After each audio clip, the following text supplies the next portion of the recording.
And apparently the fact that he's a pina colada drinker, or pina colada drinker, as he says. Is that a tomato? I think so.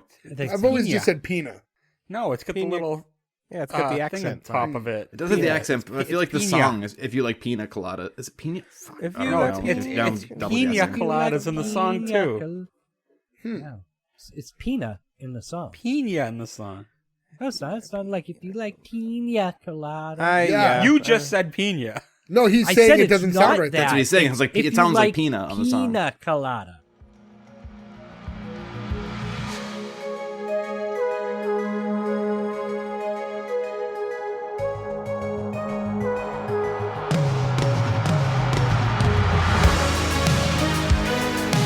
Welcome back, everyone, to S1E1, the show where each week we pick a different sitcom, watch just the first televised episode, and forgetting anything we might know about the future run of that show, rate it and decide if it's a show we want to greenlight or cancel.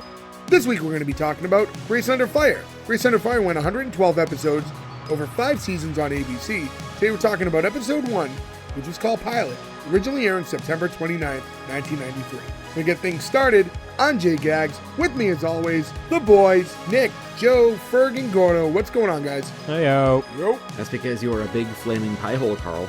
So, finally, we're doing Grace Under Fire. We've been talking about this since, episode 2. So excited. Yeah. So fucking excited. I love this show.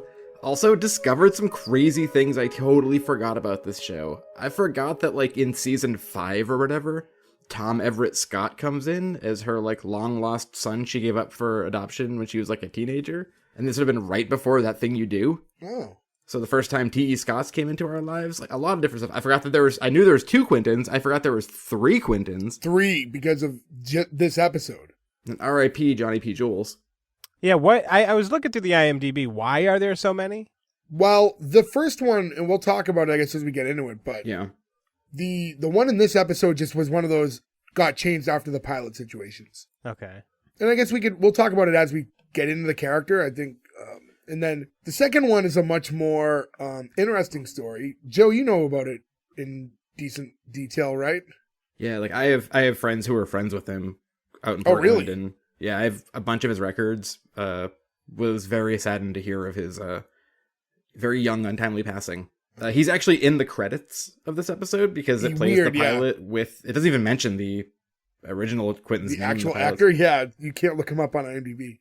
But between him and Dave Thomas, I think this is the most records I have by a cast of any show we've done so far, because I have multiple Soda Pop Kids records and multiple Dave Thomas records, which is... When did the Wendy's guy? No, Gordo, you're confusing him. This is the lesser Dave Thomas.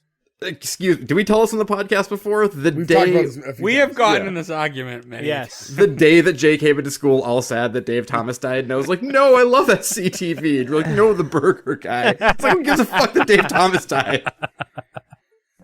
But, Luckily, I thought- good Dave Thomas is still with us. I thought Joe was going to actually tell the story about the second Quentin, but basically... Oh, I'm happy to tell it. Oh, yeah. Okay, Well, go so... ahead. It's a weird story, right? So actually there's some revisionism that's come across this too, right? So classic story, original kid doesn't work well in the pilot. We replace him for the next, the actual show, much like DJ and Roseanne. So then we get Quentin number 2, Johnny P. Jules is his musical name. So I'll just go by that out of respect for him Is because he that didn't like his the one acting we career. got in this episode? No, No. the first 3 seasons, but not pilot. Okay. So he was in 3 seasons of it, and then his mom yanked him off the show because the story at the time that I remember very vividly was that Brett Butler showed him her boobs. Or showed him, yeah, so she was she flashed him, and that was all over the TV at the time. The show, Quentin's gone because Brett Butler was drunk and on pills and showed this kid her boobs. So then a few years ago, Vice TV actually did a Dark Side of Comedy series. And they did a long interview with Brett Butler, and she basically said, a little of column A, a little of column B. She, ripped her shirt off, yelling at one of the producers, I think in some sort of, a say goodbye to these Arrested Development moment. He just happened to be within boob shot and saw them. So it's like she didn't flash him, He saw her boobs, but the goal was not for her to show it. Right, she wasn't trying to show a kid her boobs, but... She wasn't a pedo. No. It was Geppetto. And then they got replaced, he got replaced for a third time. So the last Boobs 3 got seasons, replaced. her boobs. Well, Well, they they did. may have actually. I think they might have actually been replaced, or at The, least sto- the augmented. story was she was showing her new boobs. Yeah. So then there's a She third. was just new boob Quentin. goofing. I mean, she's very sexual. I mean, we get in the first 5 minutes of this show, we get her being like, "I'm too tired to put the pulsator on my pussy." Like, okay, that's what we're doing on this TV show. Let's go for it. But there's going to be a factory orgy at one point. Yeah. I mean, to be fair, we're very close to a factory orgy with so many 80s character actors involved in it that I would have been very Oh my happy to God, watch yeah. for that alone. Now, Joe, if there would be a factory orgy that you would want to get into, would this be it? I mean, you've got oil. I guess that's lubricating. I mean, actually, I meant to bring this up already, but how do you feel about Brett Butler? Is that is she a Joe girl, or is she You too can't young? Categorize her as an older woman. She's 35. She's in this 35 episode. in this. We're 37. Well, she says she's 35. Is she actually 35? No, I did. I actually, She it's is. funny because before she said it in the episode, I looked at it because it was one of those things. She, to me, looks older in this episode than we are. Yes. So I'm agreed. thinking Yes. she's in her mid 40s in this episode. So to see that she was 35 kind of surprised me. But to But answer your knowing that question, she's So- it's had, more like, dark-haired older ladies for me usually. knowing So she wait has, a like, minute. struggles with alcohol and pills and stuff, maybe that's why she looks a little Yeah. older than she was at that point. Not that she looked terrible, but it probably added a couple of years. So She wait a wasn't minute. Hans Moleman saying she was 35, but it's still, you know. So there's hope for us Yeah, we're doing fine. to have our own sitcom. No, that's not what that means. Well, she was 35. We're like 37. We're not. Is that how far you off. perceive why people get sitcoms? Or based on age? Like there's a Menudo rule? What the hell is a Menudo rule? After everything that's recently come out about the Menudo rules, it's probably not a good avenue to go down right now. Okay, I have no idea what you're talking about. We'll talk about that off air. Remind me when we're done, because we're already getting very tangenty. I also But, can't believe you don't know the Menudo rule. It's so weird to me. Right? But yeah, no, just to go all the way back again, Grace Under Fire was a show that we've talked about doing forever. And it just got to a point where it became like the group pick because we just always brought it up, especially in our earlier, like in our first year, especially in the early parts. So like in our first like 20 to 30 episodes, I feel like we brought up Grace Under Fire all the time. And then here we are, you know, in our third year and we hadn't done it yet. So Yeah. it just got to a point like, why haven't we done it? So here we are finally covering the show. It kind of hits all the marks too, right? It's a sitcom created by people who did all the sitcoms of the time that we like. Yep. It's a person doing a sitcom based on their stand-up routine that always knocks out of the park. It's you know, a parent and kids and the wacky friend and the people helping to raise them and the weird neighbor and then the weird friends involved in their lives who become It's you know, very part of the classic show. Like, sitcom. It's yeah. perfect sitcom. You say so. Well, no, I mean, it hits Don't all give your those hand too marks. quick Whether or not, there, yeah, Ferg. whether or not you like the show, Ferg, it has nothing to do with the fact that it is very much a, like, cookie cutter, like, these are all the staples of what makes a sitcom. Oh, I'm not saying I don't like it. I'm just saying it's not the perfect sitcom. I'm not saying it's perfect. I'm saying it's the perfect formula sitcom. The formula, yeah. Yeah, the formula is perfect. It's the Carsey Warner, it's the Full House, it's the TGIF, it's all the sitcoms we grew up with, sort of Car cookie seat cutter warmer? mold. The hell is the car seat warmer? Carsey Warner. Car seat You've done this warmer. show with us for like 100 and something episodes at this point. We've talked about Carsey Warner like 25 times. Who? Did I miss those episodes? You run all of them, bud. They are a production team who created a lot of sitcoms, including this one. Oh, okay. Okay. I don't remember car seat warmer or whatever. Well, No, car seat warmer. I do want to bring up, Button it on. I was a little surprised. I was looking it up, and Rotten Tomatoes had nothing, but not just, I expect sometimes with older shows to not have like a critic score, but there wasn't even a tomato meter for like fan score, which took me off guard. Maybe because it's not in like syndication really anywhere right now. It was for a long time, though. Like when we were kids and into teenage years, like in high school, this was on after school all In the the time. afternoon. it Yeah, I was remember watching a always ton of on. it. It's one of those shows, I've said this before, probably because we're so young, and it's not one that has a lot of like modern day staying power. I remember watching a ton of it. I don't remember a lot about the show. but I remember Same. always watching it. But there's like nothing storyline that sticks out with me with this. Me too. I've IMDb definitely has it seen at a 6.4 out of 10. Yeah, I saw that, and that kind of surprised me too. Like I would have thought that it was a little bit more regarded, but I guess not. I will say though, because I was remembering a lot of it as I was watching this and sort of looking it up again, I think you're always going to have a lower score than you should have if you have a bunch of cast changes and a bunch of that stuff, right? Like think of Fresh Prince, like the mom kept changing and things kept getting weird, right? Like you That get doesn't two have a different low versions score. of the son after the Yeah, pilot. but you're not getting a bad score if you look up Fresh Prince. Like that's going to Yeah, have a you're not. high. Yeah. I guess that's true, but I do add the new person in, right? Like it always kills Look a show. at like, Roseanne. Roseanne was changed Becky. They changed DJ. DJ. Then Well, I'm considering not the pilot though. Like I'm not counting pilot because that doesn't really count. But you're right about Roseanne. They did change, Becky. but they also made jokes about it because then other Becky came back in the last season. And to be able to segue, the creator of this show was Yeah. a writer on Roseanne. You're And welcome. He's done. We've covered him before because his list is insane. Chuck Lorre. Is that why Chuck John Lorre, yeah. Goodman? Yeah, that's for sure. And if you look at it just as a show creator, he's written on a million shows, but as a creator, Chuck Lorre, the creator of the Teenage Mutant Ninja Turtles theme song. yes. And then shows that we've covered that he created, like he's done The Big Bang Theory. A lot of shows that we haven't covered yet, actually. Charles Like in Dharma and Charge. Greg, 2.5 Men, haven't Bob done Hart 2.5 Men. Abishola. He's created. So He's actually got a new show coming out soon on HBO Max that looks pretty interesting. How to Be a Bookie. Yeah. And also, my three favorite writing credits. Ferg mentioned Ninja Turtles, but also his two other cartoon credits are that Yeah. he wrote for Heathcliff and he wrote for the Toxic Crusaders. So he's got a trauma connection, and he Oh, wrote that's for the awesome. Superior Orange Cat cartoon of the 80s. No, Garfield is the superior orange. No, Heathcliff is the superior one. You're just brainwashed.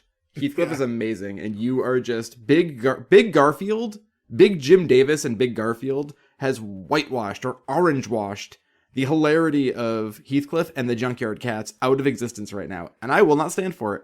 Well, I hate Mondays. So Garfield and I have Everybody something hates in Mondays. common. Everybody likes lasagna. It's not a stand Yeah. to have that's wildly out of control. So my wife and I do every Monday. We eat lasagna and hate Mondays. Do you actually make lasagna every Monday? Yes, I do actually. And we Every I want to Monday see you eat photographic proof, lasagna? and I want to see it 4 times in a row. Because if you're lying, I'm going to force you to eat so many carbs in the next month. It's funny for a different reason. I swear to God, we do that. We have an I hate Mondays day You eat lasagna every Monday every Monday because of Garfield? because of Garfield. I And don't we wear believe matching you. shirts. I don't. yeah, I can't believe it. Would you Go get your do what? wife. Go get my wife. My wife Yeah. will not appear on the show. I can't. Well, even we say don't her need to name. see her. We just need to hear you ask as he mutes himself. He's muted, so you can be like, I have to Hey, lie to the honey, guys can you right come now. here? Can you tell them this? You know, we don't want you on camera. I want you. Well, here's what I want you to do. Keep her off camera. I want you to just ask her the question: what do we eat every Monday? Okay, fine. Okay. Can you just come here for a sec? We and just prove need. Yeah, me we right. just need the audio. Honey. I dug myself from under a kitty to come here to say that You're gonna be disappointed. I hate Monday's lasagna. What do we do every Monday? We eat lasagna and hate Mondays in our Garfield hates Mondays t-shirt. So why don't you guys shut the fuck up? Wow. I'll take it. I'll take the L when I'm proven It's wrong. actually, you know what? Gordo still takes the L on this. How do I take the L on Being this? true is somehow worse than lying about it.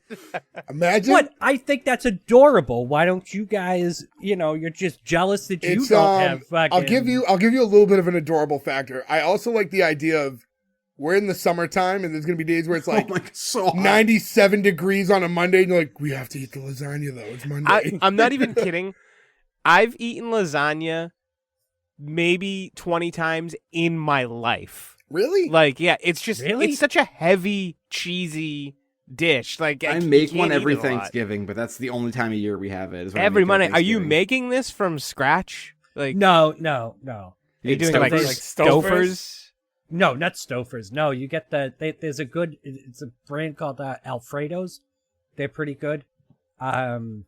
Alfredo's then- Pizza Kitchen or Yeah. Pizza by Alfredo's or It's Alfredo's a Pizza white Kitchen? it's a white box. It says Alfredo's. Is it a hot Well, square of Alfredo's, if garbage you or is wanna- it very good?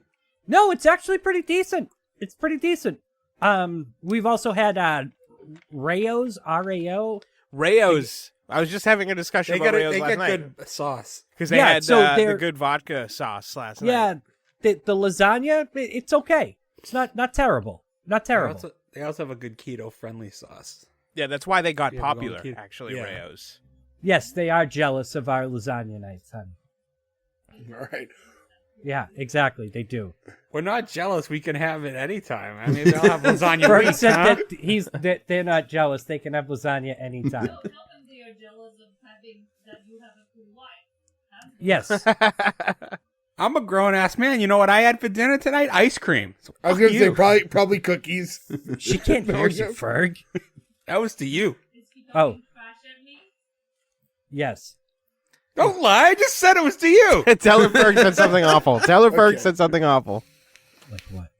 Um. This is like impractical jokers, except I get put on the couch. Anyways, moving on. This is All right, not yeah. a good listen. Yeah, there's a. Moving we're gonna have to on. get into this episode because I think there's a lot of meat on the bone in this episode anyway. So to keep you guys not having a super jumbo episode, we might as well get right into the show. So it starts with just narration, and we see Grace's like wedding photo, and the husband's head's cut out, and there's just like a hand that's like replacing the head of where her husband's head would have been in the photo with just different things like a chimp and Hitler. And it was almost like they opened the And a door and the baby. Muppet Babies. All of a sudden, Hitler was there. I thought that was not the real intro. No. That's so. This is. We'll get into that. Okay. That's the opening of the episode. We'll get though. into it in a moment. Yeah. So, and during that, she's, the narration's explaining that, you know, she's talking about her ex-husband. Starts with the line about how he got in a fight at their wedding with the accordion player for not knowing Led Zeppelin. They had an accordion player at the wedding? I mean, that Yeah. sounds like it tracks. It's like polka? Like, why would you have an accordion player? If they were in the South, if they were in like Louisiana, where like Zydeco and all that stuff's going Yeah. on, I'd be like, sure. But they're in Alabama. It's not like a huge. No, polka so I culture. guess the show is supposed to take place in Missouri. No, she's moving to Missouri. Missouri. I thought, She's from, But like, she's from Alabama. she's from, like, down there, yeah, but. but she's moving with the kids in the beginning. I thought that they were moving to Missouri. Yes. I don't I thought that yeah, was they the might case have too, still yeah. been down south when they got married. That's a good point. Man, Alabama to Missouri. That's. Was there no? Were all the other roads closed? It's like this is your one path. It's like, oh, really? There's people who listen to us in all states, and I haven't Not been... Wyoming. Fuck them. So, anyways, apparently this guy was like the ultimate redneck, and after 8 years and 3 kids, she finally decided to leave. And now, from there, we cut to her driving the car with the 3 kids, and the 2 oldest are like fighting with their balloons. And I was really confused because it was like shot single camera style, like it has like a cinematic look, and I was like, I don't remember this show looking like this. And it was one of those, it changes later on. But as I'm watching this, I'm like, is this like a Happy Days thing where the first season looks completely different? Like, I just couldn't remember. It's just the intro. Pilots experiment, you know. If you remember, we did Roseanne, also Chuck Lorre's show. They did the whole moving camera thing through the Through the warehouse. factory. Yeah. Yeah, like the track camera. And while these kids are playing with their balloons, she's warning them, like, hey, what's the rule about playing with the balloons? Like, don't. What's the punishment? Death. Like, so apparently these kids have been trained that playing with balloons, she'll murder the 2 of them in cold blood. It sets up a good dynamic though of how the kids and the mom get together. There's like one quick joke to be like, okay, I see how this goes. Yeah, and then the kids start asking about like their dad and if he's ever going to move back and things like that. And she's telling them like, hey, no, but like it's good to ask questions because they were kind of fearful. Like, is it okay that we're asking this? When she asks, hey, any other questions? The daughter, Libby, asks where farts come from. So I know that probably And tickled a few Gordo of you. was won over. Yes. Yes. I did not like the explanation. Well, she just says that she usually just blames the dog. The I mean, dog my usually says that dog- about Gordo. Yeah, my dog lays some stinky farts, but One interesting thing here, too, that happened is that he asks if he can get a BB gun, which is like a long-standing kind of running gag of this episode. Yeah, it but comes up he a few looks times. so much like Ralphie yeah, he in does. A Christmas Story that I felt like they wrote that gag because the kid showed up with his hair and those glasses and were like, okay, well, like, let's write this joke into it. I would be her shocked initial- if that's not the case. The initial reply is that he'll shoot his eye out. Right, but that's what I'm saying. Like that, Yeah. I'm sure that they wrote that joke because they saw him. And were like, oh well, let's just do this and we'll make the reference. And that son, Quentin, also is telling his mom that Patrick, who's like the baby of the three kids, is choking on gum. So she has to like pull over to like check on him. How did the little kid get gum? Like how'd that baby One of the get gum? kids. He can't. One of the kids. It doesn't look like that baby has many teeth either, which is tough for gum. Yeah. As somebody who's spent a considerable amount of time around babies lately, they end up with things in your mouth that you didn't even know you had. Like, they just fucking... Everything goes in their mouth. So there could have just been a stick of gum somewhere. And that's all it took.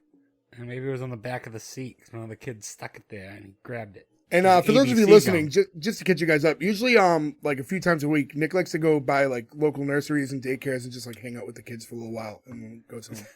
That's a nice public service. So Why do you have to make everything weird? Because I saw Joe smirking when I said that, too. The both of you are so fucking strange. It's not even funny.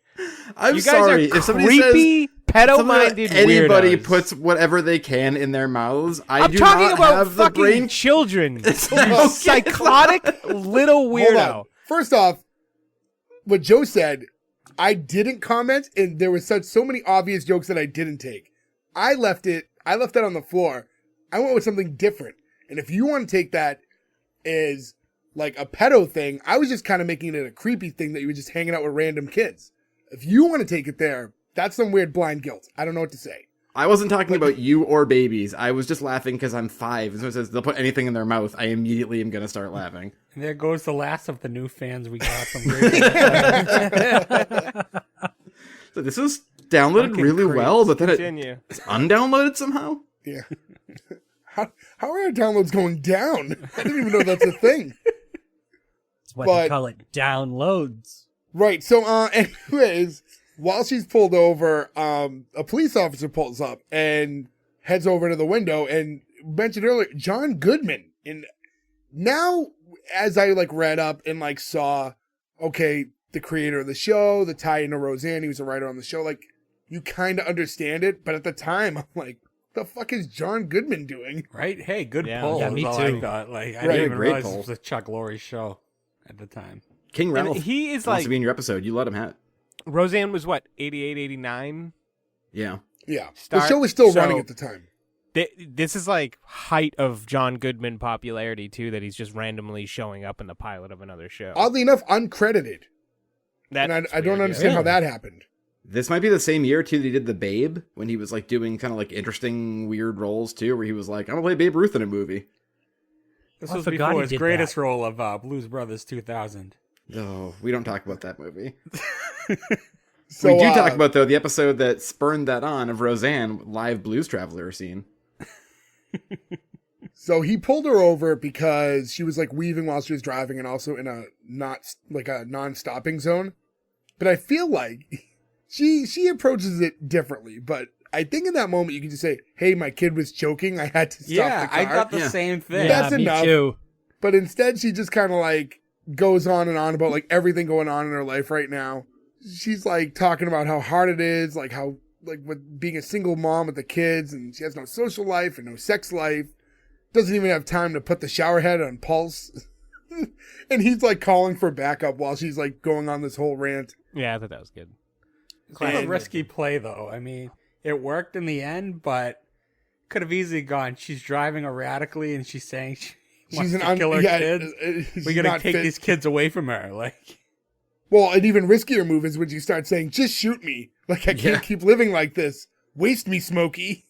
Yeah, she's mentioned sex a bunch of times, mentioned that her children are a mess right now, and she wants to be shot by you. Like, Yeah. that's take your kids away from you, call the... Not 93.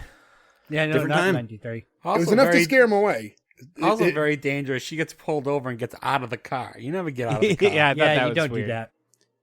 Yeah, it's like a Ted Bundy move right there. He scared her off, or she scared him off, and he slowly backs away and she says, you know what? We'll just call this one a warning. And she gets in the car and tells her kids, like, oh, it works every time. So apparently this happens a lot.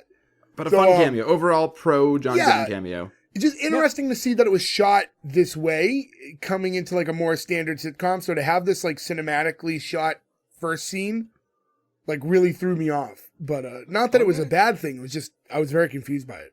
Speaking of other 80s classics too, this kind of reminded me of the car they're in is basically the Griswold family truckster, but it's red.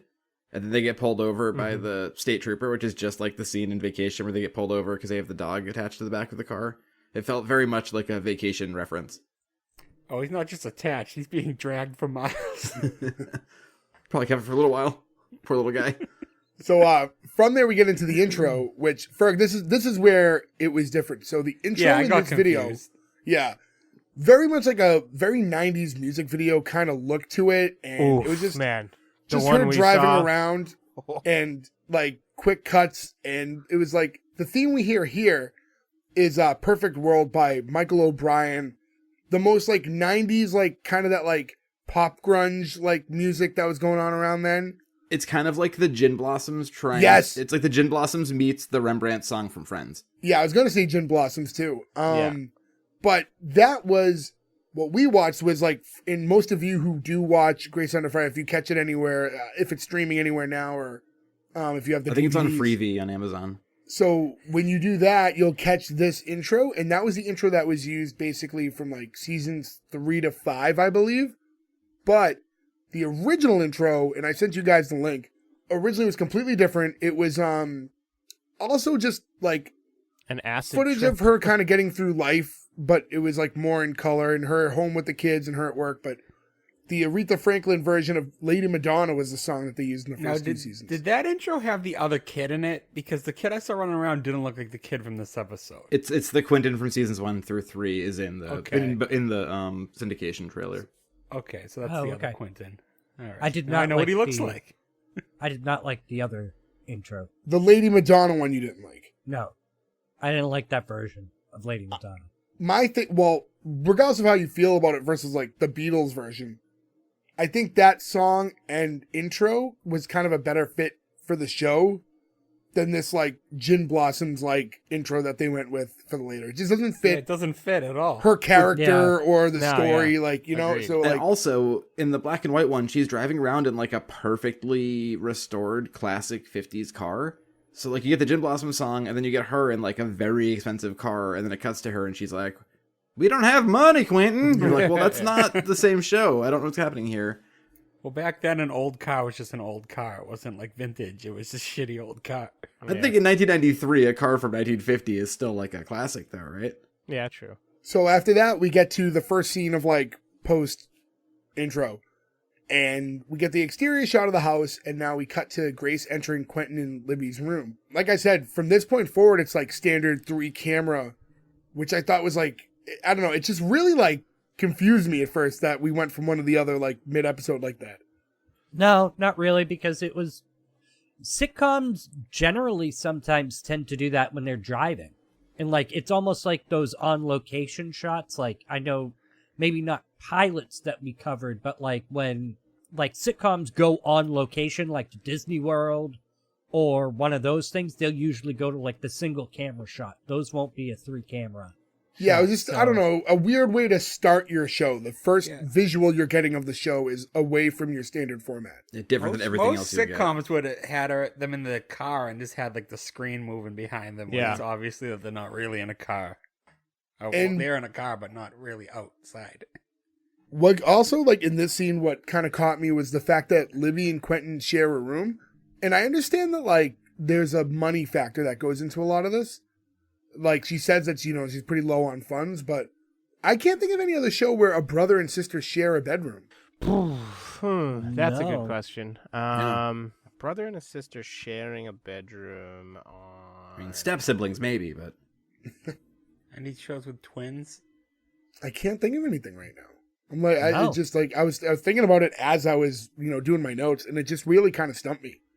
If any of you out there know, Yeah. Chime Let us in. know on social media. S1E1pod.com, S1E1pod on Twitter and Instagram. I didn't mention that earlier. So yeah, go ahead and follow us on socials. And yeah, if you can think of any shows where a brother and sister shared a bedroom on a sitcom or anything, let us know about it.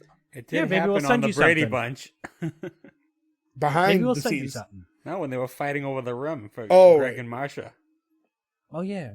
I was So, thinking Brady Bunch, but That wasn't permanent or anything. I'm just one scenario. So she's putting the two to bed, and Grace asks Quentin what's in the box on his bed, and it's a frog he In found. the box. Yeah, it's a frog, and first off, I thought like just even her initial reaction was not like, why is there a frog in the house? Like she was like, oh cool, let me look at it. And then she opens the box and discovers that like, oh, this is a very dead frog. He's like, well, yeah, like I hit it with a really real bat. It's like, I was what? like, what the fuck? Yeah. me too, yeah. This little serial killer kind of Yeah. killed a lot Yeah, of it for this me. is like sociopathy coming out. Like everything that happens in his story arc in this is like, oh, okay, this kid's gonna end up killing people. Right. Yep. And Yeah, like all the ingredients are there. Yeah. she tells him that every time he hurts a small animal, a clown will die. So also very weird. That make a lot of people happy. There's a lot of people who are afraid of clowns. I was when I was a kid. I don't know if that would discourage him. Yeah, I'm trying to think of what the better thing now is. It's like every time you do Puppies? that, somebody will shoot Bluey in the face. Like, what do you tell a kid now? I don't even know. Yeah. So I'll tell you this. I don't know if I've ever told you guys this story, but I used to have when I was a kid, I used to have a reoccurring dream with a clown that like scared me. And it was Is this because before or after your behavioral therapy? I don't know, man. I don't remember. Probably before. Guessing But, before. But no, so I never knew what that was about. I just like it was like a quick thing. Like I never have like extensive dreams. But what that was my mom told me later when I was like 2, they took me to the circus and we're like in the front row, and a little person clown, I guess, jumped up in front of me and just was like, "Hey!" Like, and it just scared the shit out of me. And like that must have been just in my brain for years, and like it just fucking haunted me forever. I would have bet money that Pee-wee's Big Adventure did it. No, that's why I was that part is terrified of terrifying. Large Marge. They had another pivot when, so we had like a VHS tape of Pee-wee's Big Adventure that my parents had to like cut that scene out, like record it over the Large Marge part because it scared me so much as a I kid. used to run away from that all the time as a kid, too. I love Dude, that part. Weird clown thing is kind of off topic, but interesting. Are you guys familiar with the Jerry Lewis movie, The Day of the Clown Cried? I've heard of it. I've never seen it. Yeah, so no one's seen it really, right? Like wacky Jerry Lewis, like, oh, why? Hey, I'm Nutty Professor Jerry Lewis, whoa," whatever. I'm glad, man. Yeah, he made a movie in the 70s where he's a clown who gets rounded up by the Nazis and put into a concentration camp. It's supposed to be one of like the weirdest, most depressing movies ever made. So it got shelved and like never came out. And it's always been this like thing of lore, like, oh, the day the clown cried. And then like everyone was like, when Jerry Lewis died, they were like, well, maybe we can see it now because like he's not stopping it. But I think it actually goes into the public domain next year. So to this day, nobody has seen it? I think like anybody involved in the production has seen it, and Jerry Lewis probably screened it for some people because he had a copy supposedly all these years. But there's like injunctions that you can't like screen it, you can't put it out on video or, you know, have it play in film like film festivals or anything. But it's like this weird thing everyone's out with. Like, if you know about this weird movie, it's like, oh, I want to see this crazy movie he made. And we might actually all be able to see it. That'd be a weird Patreon movie. Be like, guys, switching gears here. Clown in a concentration camp movie. Does it pivot to him like entertaining the Nazis? Like, forget the lift. Like, it could be that weird, right? Like, there's got to be something in there where he was like, this isn't going to play well. Let's not put this movie out. So yeah. So anyways, Hey, it was clown related. Yeah, before Grace leaves the room, Quentin asks again if he can have a BB gun, which he did ask earlier. And she's like, you know, I don't know what I was thinking when I told you no earlier. Like, let me go put my fuzzy pink slippers on and head over to the BB gun store right now and get you the biggest one they got. So yeah, the kid who kills a frog with a bat now wants a gun. Like, yeah, that sucks. He's a murderer. I'll say Don't this. worry, like, Mama. I'll just kill him with a chair. Like, well, that's not a good thing either, bud. I'll find a rock. There is a when she delivered that line, I thought she showed like a really good energy and delivery on that one. She's great throughout all of this. I mean, we didn't talk about it, but her whole thing with John Goodman as a cop is like a monologue, and she's funny, and she's doing different Yeah. ranges of emotion. She's going to sad, she's going to angry. And it's great. Oh, we see a lot more of that throughout the episode too. Yeah, I think Brett Butler did a great job in this episode. And it's funny because, again, this was just to tell you, like, as far as my notes go, when not knowing who the creator was at this point, I wrote down kind of like a Southern single Roseanne. And you can kind of see how he came off of working on that show and like those droplets were in his head. Like that, there's no way that Roseanne did not inspire this show. Like they found the right comedian and they're like, okay, there's something here. Mm-hmm. I'm kind of sad. It feels like a show like this just isn't ever going to happen anymore. This does feel like the kind of sitcom that's like so far gone that you'd have to make it quirky somehow too. But like, it's about her, but instead of working in an oil refinery, she writes an article for a local alternative press newspaper. Like, no, don't do that. Or like, she presses her own juice in the back. No, don't do that. Like, make this shit real and not weird and fucking, I write songs on a ukulele. Like, that's what all TV shows are turning into now. We get it, Joe. You hate New Girl. Oh, I fucking hate New Girl so much. Such a good show. You're the worst. I take that as a compliment. So now we cut to Grace downstairs in the kitchen, and she's washing dishes when her friend Nadine pops her head in like the window. And Nadine's played by Julie White, who most of you would best know from the show Cavemen. You know what I best knew her from, actually? Because it drove me crazy when I saw her. She was super familiar. The thing I know her from is the mom from the original Shia LaBeouf Transformers movies. And yeah. I thought it was going to be a show or something like that, but that was what I know her from. I mean, she's done a lot of work. She's done a pretty extensive. No, yeah, she's career. been in a bunch of stuff, but that's like a movie everybody has seen too. So like that's a standout. But I think Cavemen probably more so, but because she was in all 13 episodes. But you know, whatever. It's weird for me to say this, but I've seen Cavemen and I've never seen any of the Transformers movies. Me too. Wow, I win. So these two obviously best friends, and she invites Nadine in, and Nadine's telling her how husband number 2 just walked into the bar tonight. She works at a bar. Cletus. And it's one of those, no disrespect to anyone listening who has the name Cletus. That's a name that I've never met anyone in real life who has that name, and it's always used to like be the default name for like a hillbilly character on a television show. Like Cletus on The Simpsons. The Slack-jawed Yoko. Right. Yeah. Yeah. I can call my mom from up here. But I've never like met a Cletus. I don't know if Cletus is supposed to be like a nickname for a different name. But... It's also the dad's name in the Nutty Professor movie. Not the one Joe was talking about earlier. Oh, now with Jerry Lewis, aye. The Eddie Murphy one. Come on, Cletus. Oh my god, wet noodle Cletus. You're right. Shit, that scene's so funny. The hunt him horny grandma Eddie Murphy scene is the best thing ever. Oh, my poor wife who's gonna have to watch that tonight when we go to bed now. Wet noodle Cletus. So Nadine finds out that Cletus is now remarried and has kids. Now, Grace is telling Nadine about how she just got a new job at the oil refinery and it might turn into a permanent because, you know, she's just getting temp jobs to, you know, pay the bills and whatnot now. And Nadine's like, well, now you need a permanent guy. And Grace says she only needs one for about a half hour because horny Grace. In that half an hour, she could muster up enough energy to put the pulsator on the shower head. She could just get in the shower. Less work. So Nadine mentions that she thinks she met somebody that would be perfect for her, and she would have gone for the guy herself, but, you know, she's married. So we now know that she's on at least husband number 3, right? Because husband number 2 is just at the bar. He's not in this episode, but he's one of the main characters of this whole show, too. And Wade, and that actor, I forget his name, but he shows up in tons of stuff all the time still. And Grace is like, well, where did you meet him? It's like, oh, he goes to the bar, and he's a pharmacist. She's like, oh, great. He's an alcoholic with access to drugs. And apparently the fact that he's a pina colada drinker, or pina colada drinker, as he says. Is that a tomato? I think so. I've always just said pina. No, it's got the little... Yeah, it's got the accent thing on top of it. It does have the accent, but I feel like the song is, if you like pina colada. Is it pina? If you like, it's pina coladas in the song, too. No, it's pina in the song. Pina in the song.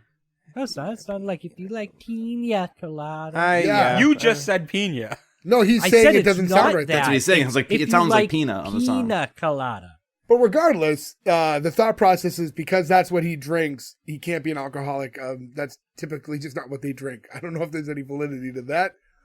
But I think we brought this up before too, though. It's like when Richard Lewis was on Howard Stern. He's like, "I've been an alcoholic for 10 years." And I was like, "What do you drink?" He's like, "I don't drink hard liquor. I just drink champagne." They were making fun of him for being an alcoholic who only drank champagne. Just like the meanest thing to do to an alcoholic and make fun of them. But so Grace says, "All right, well, maybe we could set something up in a couple weeks." And she's like, "Well, it's going to have to be sooner than that because he's currently in the yard."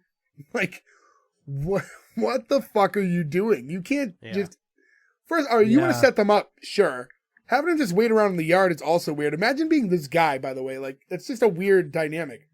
"Oh, I think, my friend would really like you. I'm going to bring you over to her house, but I'm not going to tell her. And I just want you to hide in the yard until I can properly introduce you." What? I like how this obviously plays out to her too. She's like, "You'll like him, okay?" She's recently divorced. She's got 3 children, one of whom is a fucking baby. She's an oil refiner. Oh, and most of her is blonde. And he's like, "All right, fuck it, let's go. This sounds like too good of a catch to mess up on." And she left out that one of the kids is a serial killer. Yes. Also, one of the kids, I hope you don't have any frogs or chairs in your house because problems will arise. Eventually, she brings this guy in, and again, the bad Dave Thomas. Fuck you so hard. You'd fuck me so hard? I'd fuck Dave Thomas so hard. Which one? Oh, the good one. Again. The burger guy? The good one. The one who's in Rat Race, one of the greatest movies of all time, starring John Lovitz. I didn't know this guy's name was Dave Thomas. Yeah, in real life his name is Dave Thomas. Yeah, I didn't know that. Yeah, SCTV. Listen, I have nothing against this Dave Thomas. I'm just saying, if we're going to rank the Dave Thomases, Burger Guy is number 2. Number 1, yeah. The only Thomas I want to hear about tells me to get my T levels up, okay? Frank Thomas is the only Thomas we accept here on the podcast. So when they introduce themselves to one another, this is when we find out that Grace's full name is Grace Kelly, and like the movie star. And I thought that was kind of a weird decision, unless that's going to be like a running joke every time she introduces herself to somebody. But then she says Grace Kelly. She's like, "But I'm a better driver," which is like just dunking on the fact that Grace Kelly died in a car crash. Like, that's like a weird fucking punching down joke. It wasn't even like she didn't die in a car crash because she was driving erratically. She had like a medical emergency and drove off a cliff. Yeah, like she wasn't just like Thelma and Louising it or wasn't drunk. It's like, just like, and she sucks at driving, the dumb, like, whoa, that's fucking hard, man. Yeah. Now for our younger users and me, can you say who Grace Kelly is? She was a movie star from like the 50s. She's in a bunch of the Alfred Hitchcock movies. She's in like Dial M for Murder. She's in Rear Window, also parodied by The Simpsons very well. Yeah. She's in High Noon. I know who it is. With Gary Cooper. Yeah, you'll know who she is if you saw her. So Nadine's like, "You know what? Let me leave the two of you alone." And they both go, "No." So, and then I would say right off the bat, to me, I don't think these two have great chemistry. Now, regardless of how you feel about Dave Thomas, I don't think these two look like a match. And for them to be like instantly like, "Yeah, we should talk about dating," it just didn't look right visually, and I feel like they didn't vibe well enough that would compensate for it. This is a hard thing for me. Like, I hate disassociating yourself from the pilot, but this is smart writing because Dave Thomas stays on the show forever and becomes one of her best friends and like helps with the kids and everything. So I think they're trying to write like, hey, this is a guy you get along with. He likes the kids. You trust him, but like, he's obviously not a romantic interest. It's just like a way for him to get into. But watching this episode, we don't know that it's going to evolve that way. Do you know how old he is at the time? I don't. Let me look. Hold on. We can do a little quick search. For me, a lot of them, it looked like he's substantially older than her, and I think it's just the way he looks. Yeah, I'll give you that. And I think that could be the chemistry, why they don't look right together. I want to make it known that when I went to Google Dave Thomas, the good one comes up first. I fucking hate you. So he's 74, and I think she's like... He was 44 at the time, right? Yeah, so 9 years older. Yeah. So there is an age gap. But he's a local pharmacist. Math on that one. And it's funny because, like I said earlier, that she's someone who kind of looks older than she is, but so is he. So it like she didn't catch up to him. Like he had that same jump. Yeah. He legitimately looks like a pharmacist. Yeah. He does. It's very does. good, like, job casting. Like, what do we make him? Like, pharmacist works, right? The two of them decide to sit down just like because Dave brings up that he just came out of a bad relationship and he has questions for her. And I think that's the biggest red flag. And she should be like, no, thank you. Why don't you leave? But instead, the two of them sit down and they're like, let's compare how shitty our exes are. I get they're both coming out of bad relationships, but I don't know, dating 101, don't just talk about your ex as soon as you meet somebody. It's like a terrible, terrible way to start a relationship. I wonder if the stakes Mind change, you- though. Mind you, she doesn't want to date this guy. She's getting forced. So maybe she's trying to drive him away. Yeah. And they're doing this like back and forth where they're both kind of going over like things that their exes did that they want to make sure that this potential new person doesn't do themselves. And so they're just kind of doing that back and forth thing. Ever have sex with your psychiatrist came up he asks Grace that. She goes, Russell, look around. Does it look like I can afford a psychiatrist? And they are bonding over the fact that their exes are both terrible Yeah, it's working.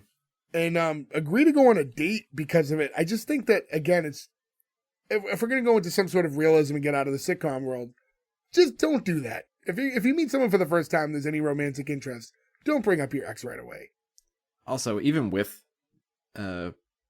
insurance, psychiatry and therapy is like stupidly expensive. It's more expensive than it needs to be. There's an issue in this country. And if like BetterHelp.com wants to like sponsor us, we'll take some sponsors. I will say BetterHelp, yes, but I will never let him sponsor us because I will just go insane about all the terrible things they did to me that made me almost go insane. Thank you, Hims. I tried to jump out of a moving car. Hims for anybody who needs it. Like, I would love that ad read so fucking much. Well, cross My that one off brain the fried. potential I looked list. good because I lost 30 pounds, but then I tried to kill myself twice. I was trying to jump in front of a fire truck. Thank you, Hims. Last summer was fucking bananas. Guess so. Okay, well, don't try typing in S1E1 on the Hims.com Yeah, website. I will not take any of their money. Veto power. No, at least you can get hard. Yeah, the dick pill. I mean, to be fair, mental- my first mistake was being like, I need hard drugs from people who sell boner pills. Like, that's on me. I fucked that up. I chose poorly at first. I shouldn't have trusted them. Sometimes when you take a step back, you go, oh, yeah, now that I look at this in the big picture. So, in the new scene, we see Grace at work for the first time, and a guy walks up to her and he's like, hey, sweet pea, I know the only reason you got this job is because you're a chick, and the company caved into chick pressure. I laughed stupidly hard at caved into chick pressure. I don't know why that line was so funny to me. All the guys at this workplace are the typical, like, cartoon version of what a guy is at, like, a... They're like the a guys hi-hat who type end work. up on the like the tool time, like all those construction guys Yeah. that show up from time to time as guests. The cat collar type of guys. Yeah, they're all It's like just character actor heaven, too. The guy who makes all those jokes where he's like, chick pressure, the long hair. He's the guy who gets the foamy mouth and causes the main accident to happen in The Fugitive. Like, it's like people who are just, like, in these weird things that you see. You're like, I know that guy. Like, one guy's in, like, MacGyver episodes I recognized him from. One guy's in, he was the captain on Hunter for years, which is a great 80s cop show. It's Second like, I would time love- Hunter's been brought up. Imagine so if you good. could, like, see into Joe's brain when he watches TV and you just see the database, like, trying to figure out where he knows them from at all times, and it's just random episodes of whatever bullshit. oh, there's a great where do you know a person from in this scene coming up in just one moment. So, I do like her reply to him when she's saying, like, oh no, I actually hired me just to have sex with all the smart guys here. Too bad for you. But, That's a good comeback. yeah, she's quick with them, and we'll get into it throughout the scene, but she does a good job of, like, I acknowledge that I'm a woman who works in this job that has no women, but, like, I can go toe-to-toe with you guys. Yep. And, she is one of 2 women that were recently hired, and it was, like, done specifically for diversity. The boss walks in and tells everybody, like, hey, we have to do some gender sensitivity training, and it's like, what an uncomfortable way to point a finger at the two new girls. Yeah. Be like, hey, we clearly just hired two women because we didn't have any here, and now we all have to go through this training because of these two new women who are walking in for the first time. And this woman, too, Becky Thayer is her name. Do you know who she is? I was like, where do I know her from? Where do I know her from? She's in a bunch of stuff.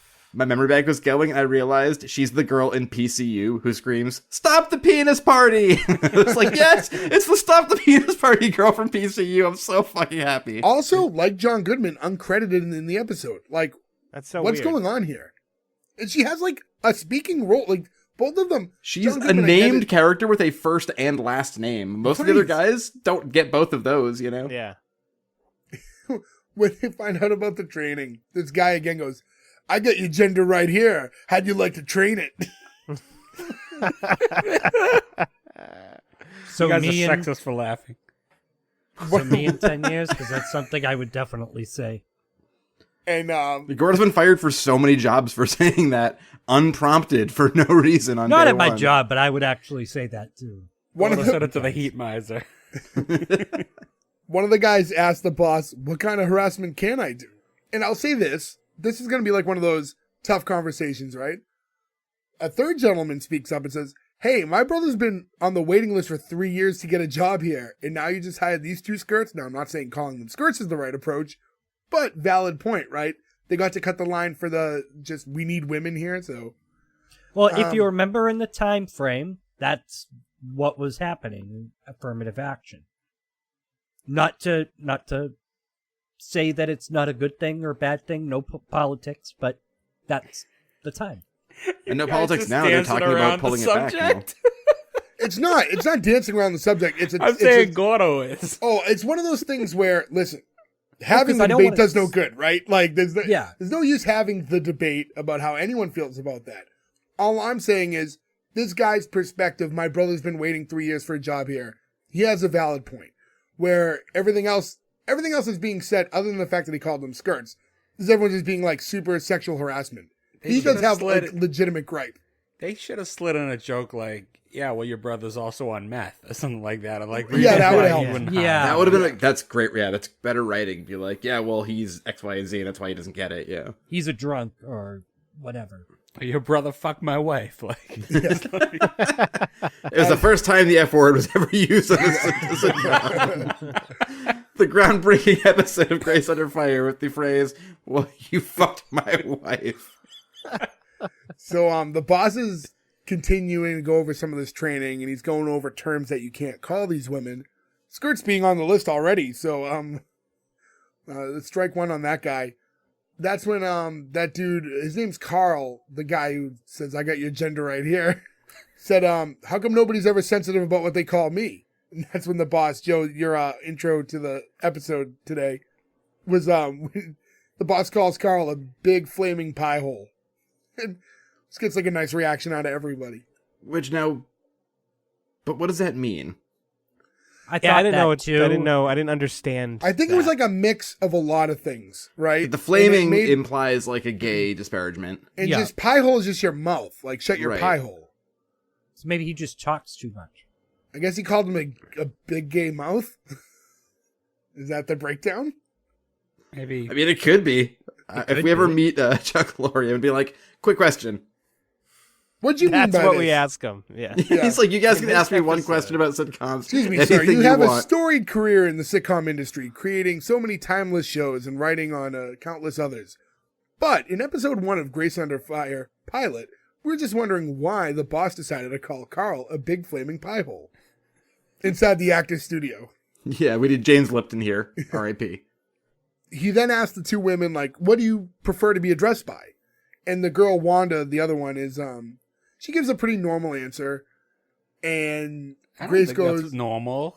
No, she said, like- Mrs. whatever. well, she's name. like, and Miss then her when we last get, name. like, more comfortable with each other and we're on a first name basis, you can call me Wendy or whatever, or Wanda. And, she leans a little bit more on, like, the feminist side. Like, we'll see, like, with the later responses she has. But Grace decides she'd like to be addressed as Throbbing Mattress Kitten, which the guys were pretty pumped about. I think she's winning them over by playing their game. You know what I mean? Yeah. Yeah, it's Yeah. smart. Sure, she's one of the guys. Yeah, 'cause- exactly. She's 'cause one she of the follows guys. up by saying like, hey, listen, she introduces herself by her actual name and she's like, all I really ask is that if you treat me with respect, I'll treat you with respect. And then, you know, if we all end up in the shower together, then God help us all. And I think what's smart here for her character is she's establishing she doesn't want special treatment, just respect. So like, it doesn't have to be like, hey, the girl's working. Just forget the fact that I'm a girl. Just respect me as a human being, and then we're fine. It doesn't matter if I'm a girl or a boy. It just show me respect, and then the rest of it kind of works itself out. I think that was a really smart approach, and she has shown already on multiple occasions that she can joke around with the boys, and that's kind of her style anyway. She's not conforming her style of joke to fit in. That's just kind of who she truly is. Yeah, like this is a good job for her, a good fit, because she is that person. She's always making those jokes anyway, so she's gonna get along with them, and she's not like putting on an act for it. And then in that moment, one of the like an older gentleman who works there comes in looking for Grace, and apparently her son got in a fight at the school and needs to head over. So she asks her boss if she can take a quick break. He's like, "Break? You haven't even started yet." And she's like, "No, this is an important thing. Like I have to go to my son's school." He's like, well, unfortunately, like, if you have to go, like, we're going to replace you. And then Carl and all the other guys, I guess she's won them over, kind of stand up and kind of turn all this sensitivity stuff around. He's like, hey, you know, it's not very sensitive if you're not letting her go and take care of a family matter. And then someone's like, you let Phil go and his wife died. And it's like, well, that's because Phil shot her. That's such a great fucking joke. My favorite joke in the entire episode. That was great. It caught me off guard. I love when you get caught off guard and laugh at something. You're like, you just did not expect the writing to go there. There's a lot of really dark, cryptic shit in this whole episode. It was very strange. But this definitely feels like a more adult sitcom than the other stuff of the except for Roseanne, right? Because Roseanne always felt very adult as well. Yeah. But it feels way more in line with Roseanne than like a Full House or a Step by Step or something. So now 100%. Where do you guys lean on this, though? It's her first day. She's just starting a job. It hasn't even started, and she already has to leave. You're that boss. What do you do? It's a tough situation, right? Because donuts. There's nothing you can do about it. She has to leave because of a school thing. That's like a red flag. But it is a red flag, like, oh, is this going to happen a lot? But it's such like a weird, bad timing situation. It could be the only time that ever happens to her. It's one of those, what are you going to do? I think you let her leave, and then you just kind of keep that in your memory bank. Yeah. And then if this is something that's happening once or twice a week, and then you're like, listen, this isn't going to work out. I was watching the episode. I was struggling with, like, what would I do? I think you have to let her go in this one case, and then you just kind of track it for the future. Yeah, you absolutely have to let her go. I mean, it's her child. She's going to leave one way or another, right? Like, if you don't give her permission, she's just going to quit. And then I guess his perspective, it is a temp job. We can just get another temp here. She's not like on the books yet.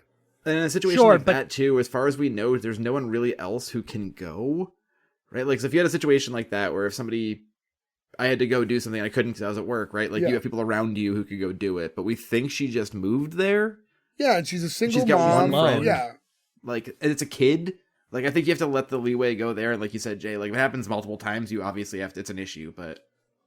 Also, that means that kid is causing some fucking ruckus at school, like, right at 9 a.m. because they're not even starting their workday yet. And then from their standpoint, if you really think about it, too, like, this is a place that just hired 2 women because they needed to hire women because they had none there. And then how many people at the temp place have, like, women who want to work at this oil refinery? Like, it's probably slim pickings to begin with, so maybe just see what happens. So now the boss tells her, like, okay, I'll let you leave, but you owe me big time. And then you get all the guys like, ooh. He's like, no, not like a sexual way. He's like, I didn't mean it like that. And then just tells Grace, bring in a box of donuts on the way back and we'll call it even. That seems like a fair trade to me. Yeah. That is the fair trade that you make with the manager. Fair trade. And it could have ended there. And then they decided to kind of end the scene on a weird note. After she leaves, he's talking to one of the guys and going, I miss when you could just pinch them on the butt. It's like, okay. Yeah, that shouldn't have been in there. One line too many. Yeah, could have just ended it on the donut thing. Yep. You think, oh, he's a good guy. And then it's like, oh, no, he's a sleazeball. Man, Exactly, it really make you build up liking him and then make you crash right down again. JK. So now in the next scene, Grace is at the school, like in the nurse's office where Quentin is, and she's reprimanding him about the fight. It's like the third one he's been in recently. And apparently, like, some kid at school called Quentin a wuss, and it made him mad. And Grace is like, well, are you going to hit me if I ever make you mad? He's like, no, of course not. I'm not, like, Dad. And the whole, like, studio audience just goes, oh. Like, the just, tenor like, of this show shifts dramatically. Deflated the room instantly. Like, and it was, like, a big, as I'm watching it, like, oh, shit. Like, that's a big topic. And we've said this before with other shows. A lot of sitcoms tackle big issues, and they should, because it's a good way to, like, bring this stuff out. But on pilots, it's like a big thing to, like, when you're getting to know these characters and you're just trying to, like, have a little fun watching the show, it's really tough to bring in stuff like that. We did a couple months ago, right? We did, like, the McCarthys, and there was, like, death, and they're at a wake, and you're like, this is heavy for too early episode for that. 1. Yeah. Not that it can't happen or shouldn't happen.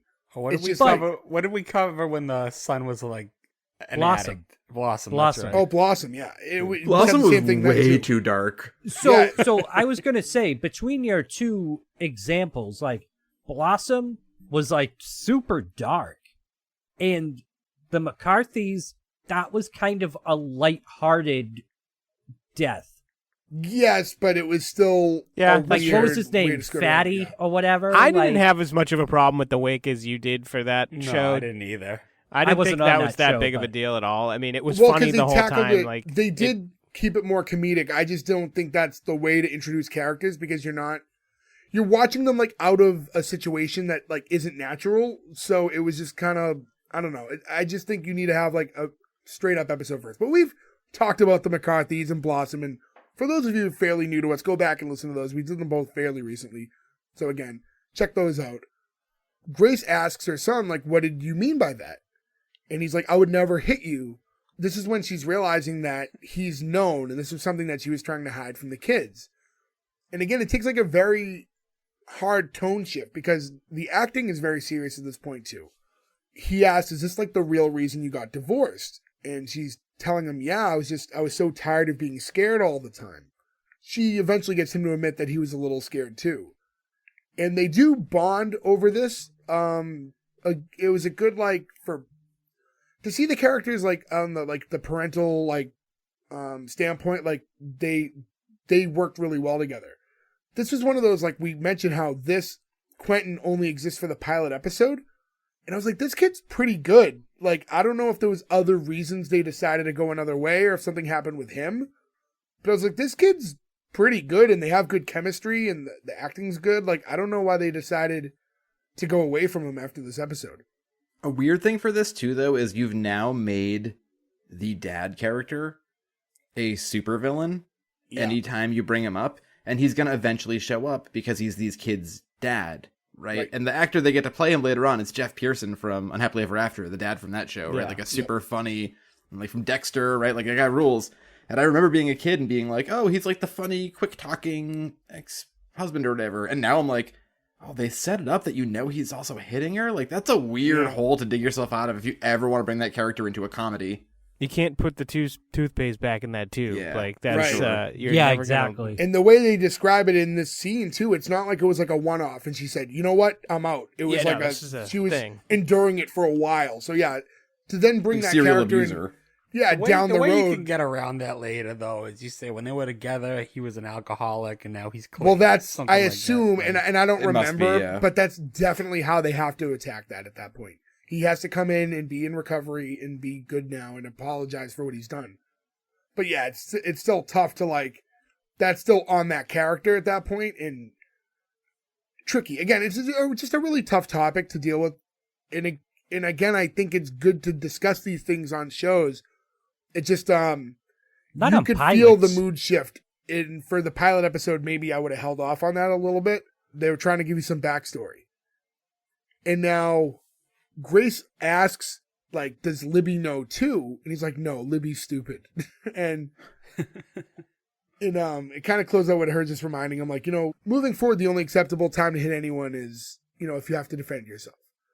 And when she goes to leave the room, he asks, hey, the boy that I got in the fight with, he told me he's going to kick me in the testicles. I thought this was a really weird joke. And he's like, where is that? And she just says that, like, she used to know where they were. Like, it's a weird kind of sex joke. Another sex joke. Also, kind of a weird way, like...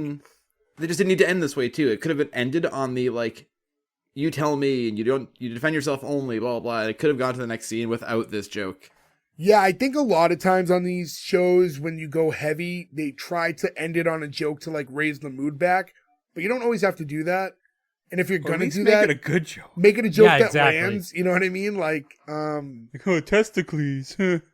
Listen, we all have such childish humor. And, like, if a testicles joke doesn't land with us, it wasn't that funny. No. Yeah, if it didn't hit anybody here, that's not a good sign. No. It just made me Now, think if of they like want a to- weird Roman god, like a Greek I god. was just and gonna say, if they- testicles. I was going to say, if they want to make a Roman or Greek god testicles, then... So from there, Yeah. Grace is getting ready for her date, flashing forward, and Nadine's in a room with her, and they're talking, and Nadine says that she thinks Russell could be Mr. Right. Grace says, the last guy you said that about, I ended up marrying, and he turned out to be Mr. Right Hook. And I was like, Oof. oh, Yeah. Yeah, we, really we Yeah. go in can't, on it. Yeah, we can't I'm joke sorry, about that just yet. How does that not come up the whole episode? It comes up the scene before, and now it comes up again. Like, Yeah. all of a sudden, it's like every other joke I thought it is was that he weird that beats the her. audience laughed. And now, it could have been canned laughter because, like, you got that, like, dark moan from them a minute earlier, and I don't think that they would all laugh about the Right Hook joke. And they immediately have to dump, like, a funnier joke after it, too, where it's like, he threw a lawnmower at my car, which is, like, a funny visual gag joke you see in your head. But you don't want to laugh at that guy doing that because he's Mr. Right Hook. Yeah, so that he's a joke's fucking also monster. not- Yeah. It He's doesn't an work again, yeah. alcoholic wife beater. Yes. Like, It's, yeah.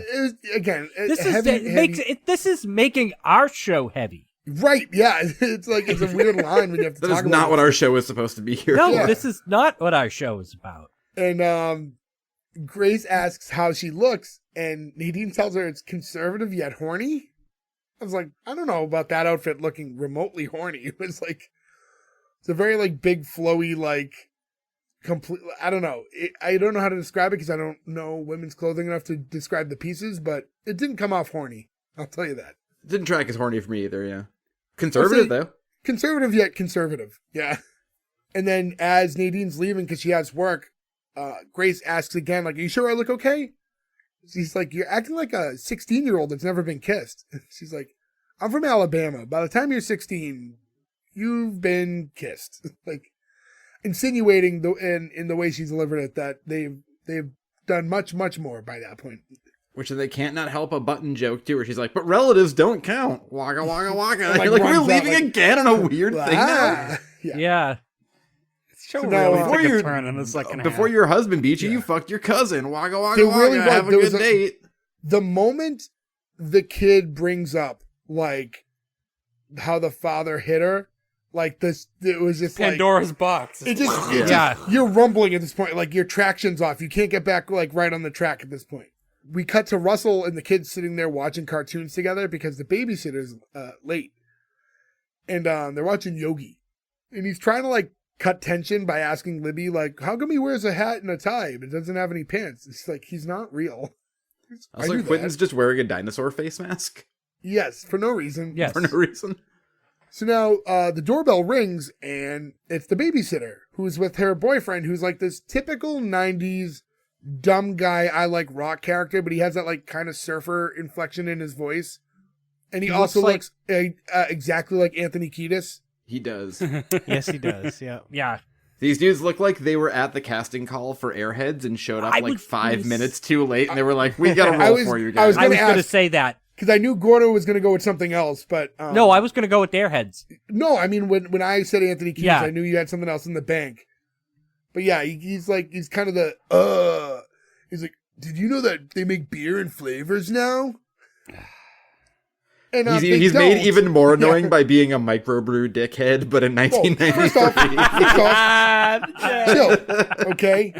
Sorry we don't all enjoy the finer things, like just a nice glass of whiskey and water, you freakish old man.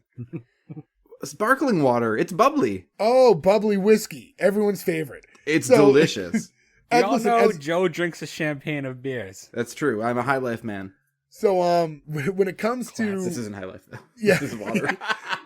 when it comes to flavored beers, that's not like so much a thing, especially in the 90s. Whenever he's probably talking about like I don't know what he's talking about, a Zima, Like a Mike's or something Hard? like that. Yeah, he's not talking about actual beer. Yeah, Zima, or maybe like a Bartles and James, like a wine cooler. Yeah. Oh, what about those, like, what is it, Sutter Home? Remember they used to make the little, like, The little wines? wine? Yeah, the little, like, 4-packs of wines. Whatever it is, he's not talking about like flavored beer. He's a big idiot. But Grace's, I like that as soon as they speak, she just shuts the door on them. It's like, nope. No dialogue from her to them. She just shuts the door. And she's like, I can't have Sid and Nancy watching my kids. Joe, did you take exception? Because they don't give off even remote Sid and Nancy vibes. Yeah, I love the reference point, but that's very bad. Yeah. Like, if you were like, I don't want Tommy Lee and Pamela watching my kids, that's a more accurate, or Tommy Lee and Heather Locklear, or David Coverdale and Tawny Katane. I don't get Sid and Nancy vibes. So now Russell's like, well, you know what? Maybe we can do this another time. And Grace is like, well, you know, we both went through all the trouble and effort to get ready. Like, we might as well not waste it. And offers to just, like, make dinner there. And part of that conversation that they're having, she does mention that she shaved her legs for this. She's wearing long pants. So is she just insinuating that she was going to make Boom Boom with them if they had gone out on a date? She's been insinuating that the whole night. Yeah, Yeah. I feel like Tony if she Grace, went on the we've date and called this guy her was all- only half okay, she was gonna go home with them. Like, just because she needs to get her rocks off, you know? She needs that She half got a hour. nut. She got a nut. So now Libby asks Grace if she can tell her a secret. And Grace is like, you know, it's rude to tell secrets with other people in the room. You know, just tell me what you're thinking. And she says, that man has a fat butt. Why? Why do you have to make Dave Thomas embarrassed about his butt size? What is the point of this joke? It was very Also, odd. I don't get that logic. We can't have secrets, so just say it in front of everyone. Like, what Terrible idea for children who say Yeah, I was terrible, dumb gonna say- things. Yeah, bad idea for a child to tell a child that. So, yeah, it was strange. And then now we cut to the two having dinner on the back porch, which was like a nice little setup. They're on the back porch at a little table, at a candle. And he's like, this food is delicious. Like, what is it? And he's like, it's mac and cheese with hot dog chunks in it. It's like, okay. Your wife I get didn't that your cook wife much never for you. cooked for you, but like, you couldn't identify that by looking at it? Are you just making small talk? Now, I know that's a thing. I've but never as had a lover of mac and cheese and hot dogs, I have never had that. I've never Oh, had I've had it. I've had it. It's It's What you cheap make for food. children? It's, yeah, what you would expect. It's not like a delicacy or anything. It's just I don't think I really would like it. salty. Yeah, I like. I've made both the same things. together. I've made hot dogs and mac and cheese, but Yeah, never mixed them separately. together because I don't want to waste an opportunity for mustard. I feel like a hot dog is too strong a taste, and it would just take over the whole mac and cheese, ruining it. It's not something I'd want. You want to cut a little bacon into it? I'll do bacon mac and cheese, but I don't have eat that hot issue dog with mac and bacon cheese. too. Bacon overpowers any dish you make. I love doing. I know Ferg's gonna cringe at this, but like broccoli florets. Oh, and- you're right. Oh, yeah. And mac and cheese is so good. I'll Broccoli say is good this: mac and cheese. as far as overpowering goes, that's why I don't like to do lobster mac and cheese. Now I'll say Oh, this: me too. I like lobster. I love lobster, and I'm a big fan of mac and cheese. And I don't think that lobster mac and cheese tastes bad, but I think it's a waste of lobster. If I'm going to pay all this money for lobster, I'm not going to put cheese all over it. I want to taste the lobster. No, I'm with you on that. It's the same thing with oh god, there's another dish too that people do with lobster and it's equally as gross. Lobster Lo- roll. Yeah, raviolis too. It's similar. Lobster ravioli, don't like it. To me, like, Too I'm a weird. classic. Give me a lobster roll. I love lobster. Yeah, if no, I'm I do going to too. pay lobster prices, I want to taste lobster. Like, that is the point. I No, I'm only with you. like lobster claw, and I only like it Lobster craw? like out of the shell. Like I don't want it on a lobster roll. I don't want anything like that. I just want lobster claw meat and some butter, and I'm good. You can't do the tail? I don't like the tail. It's a consistency thing. It's too stringy. I don't like it. You would have to Okay. buy like 24 lobsters to like meet your appetite if you're only going I to know. eat That's claws. the other, I mean, well, Or luckily, you go to eat with someone that only likes tail and you switch. that's the thing, is most people enjoy the tail, so I never really have a problem finding somebody who, like, you want to take my whole tail, I'll take your 2 claws. Like, it's... And I'm good after 4 claws. Like, I'm not stuffing myself on lobster. That one's tough because it's can't. also a part of the lobster, like people, I mean, my assumption is that's a part of lobster people eat all the time, but it's not like if you're like, I love cow tongue, where like if you go to a bakery, be like, you get any cow tongue? They're like, yeah, we've got 70 of them because we killed 70 cows, then nobody wants the tongue, so you can have them all. There's like a weird story about The Undertaker and Yokozuna deep frying, like, is it like chicken anuses? And that Yokozuna would just be popping them in his mouth over and over again. I was thinking of a weird food thing that popped in my mind. Like, that's one of those things. When you chop up all the parts of the chicken everybody wants, they're like, well, we got this bucket of anuses. And Yokozuna walks in and he's like, load them up. Here's a 20. I'm going to assume it's not that. I think it's chicken anuses. Those two words together I have sound my so doubts, weird. but yeah, we can go. I'm gonna look that up Go with after. that. Yeah. Not on my work computer. So, this once again turns into them just talking about their exes, and they decide that they're going to just both put $1 down and make a bet on whose ex is worse, and they just start swapping stories. Why did they have to do this? Because all Grace had to say was, he beat me. I don't know if that would, yeah. I'm Me glad too. she didn't. I'm glad she realized her character realized it's not good first date material. Yeah, not maybe for the date. But again, I still said, I don't think you should keep talking about your ex on dates. I agree, but That's all No, they I talk agree. about. I 1,000% agree, but they both seem to only want to be doing it, so I think this is like, well, if And you I can't beat them, thought, join them. here's one thing too. When they're swapping stories, one of the ones that he goes with is like, she gained 100-something pounds and grew a mustache. That doesn't make her a bad person, so that's a really tough one to use as an excuse. Yeah. So, like all the other stuff, the materialistic stuff he talked about was fine, but like that one's like, also her Again- bringing a dog like on vacation is pretty normal by like today's standards. I know maybe not in the 90s. yeah, hers Not were in your all honeymoon. better. She mentions that he moves his lips while reading a stop sign. That was good. I thought she said stocks.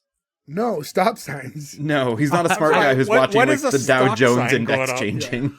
I thought he was like reading like the Wall Street Journal and like reading Is that like, how the you ticker. perceive that character from everything else you've heard about him?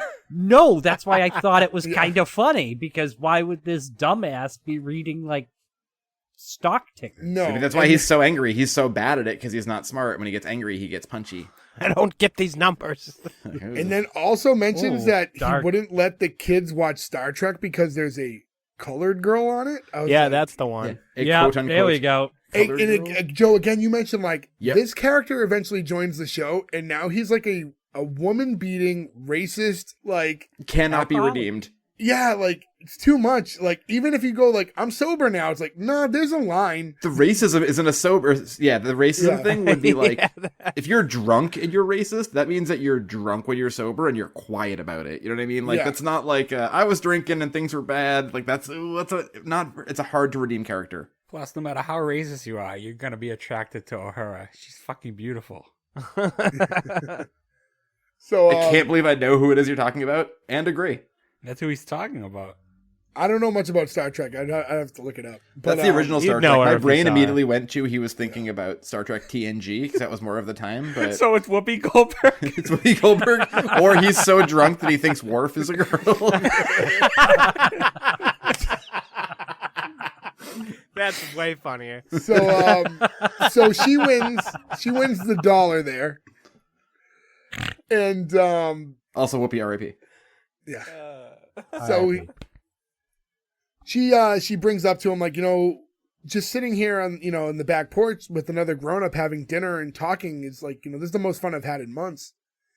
And he's like, yeah, me too. Too bad we have to trash our exes to have something to talk about. And I'm like, okay, so he's addressing it. Well, that's good, I guess, that they realize that that's all they talk about. But then they pause and go, double or nothing, and then just start talking about their exes again.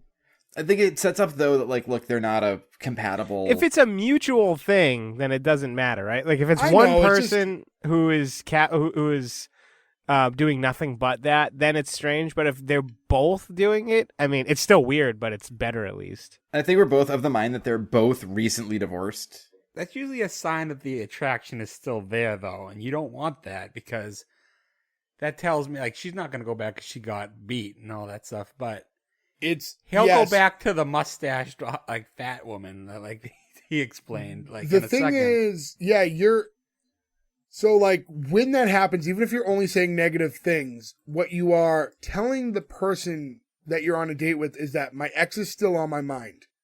So even if it's bad things, it's that I haven't moved past the situation and I'm still talking about it. I'm going to slight disagree here, Jay. You are single. You meet a girl, right? You're on a date. You should never be talking about your exes. That's no good, right? This is a different situation. These are people who both just got out of long-term relationships, and this woman's got 3 kids with him. This guy's going to be in the life.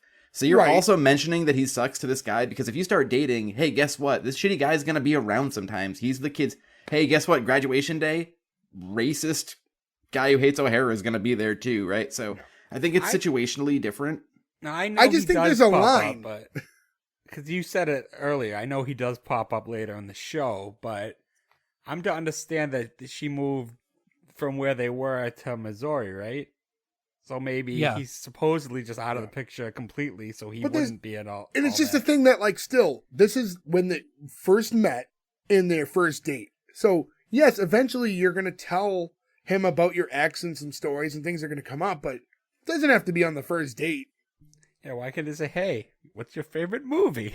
Yeah. Yeah. So, it's called Rocky. He's got a great right punch. Like, Let me tell you about my ex-husband. Like, whoa, lady, come on. Yeah. What's the next question going to be like? Oh, and then, who'd you vote for?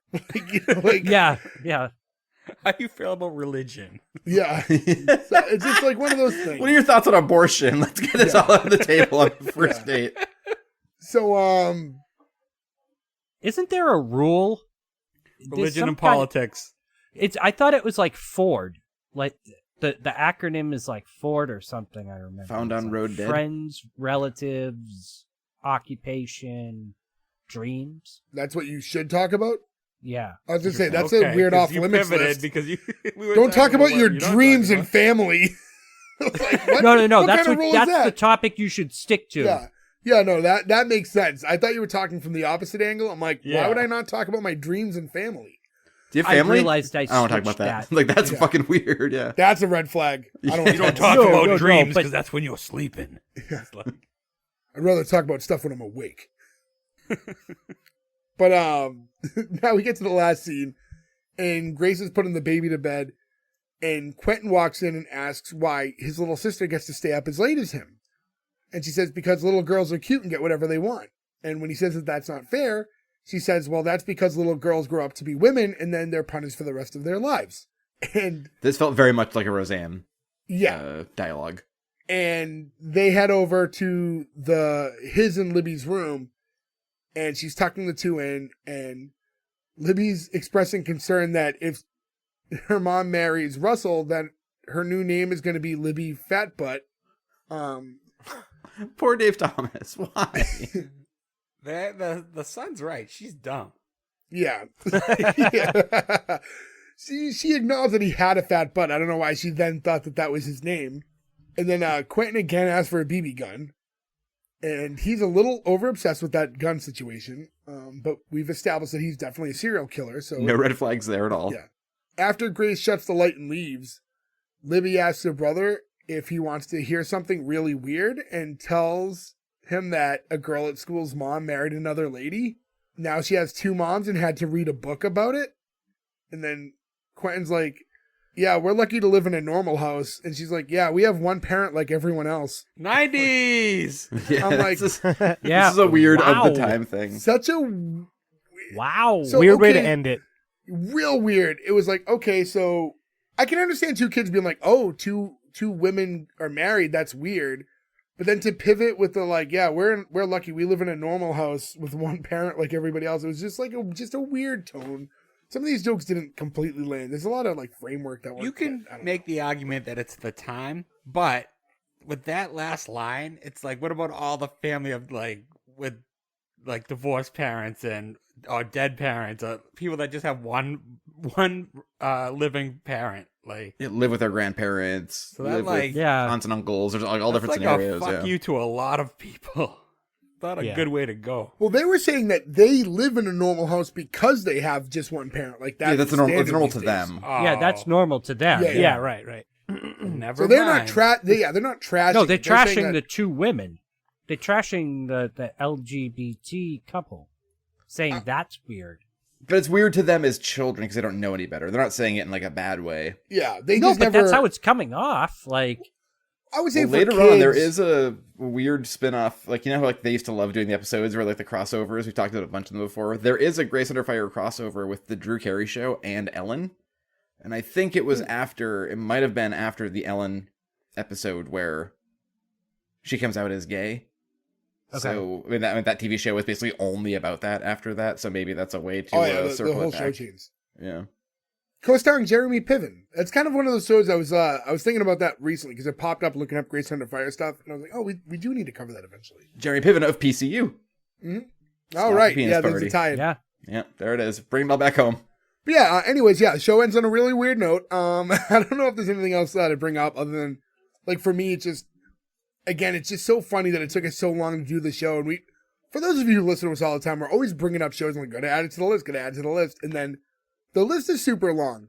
It's a very, very long list. It also doesn't really exist. Yeah, it's a list in our head. Yeah. And then you know what happens too is we always go to do a round of picks. And then by the time you pick something, I'll have all these shows written down on a list of like, oh, I need to pick this one, this one, this one. Like, have a bunch of shows written down, like in my phone on a note, like for when it's my turn to pick. And I almost always pivot and just choose something that was never on my list to begin with. Yeah. And so then shows like this just kind of like fall behind and you forget about them. But here we are finally covering it. There'll be shows I want to do, and I'll go, no, Nick will pick it, or one of you will pick it. I'm like, Yeah, I was gonna say, this has kind of been the example of that, where I think someone has thought that somebody else yeah. would pick it. I'll say this show specifically, there's so many times I'm like, we've talked about it so many times, someone's going to pick it. And then I just don't because I thought someone else would. I thought Joe would have picked this show like months and months and months. I'm surprised ago. I haven't. Yeah, it's on my list, and I always just it never really pops up. I can't believe I picked weird shows like Major Dad before this. You know, When he found out that Brett Butler was only 35, he was like, you know what? I gotta call me in 10 years, Brett. Yeah, not quite. It's Yeah, no. it's crazy though that this show went 100+ episodes.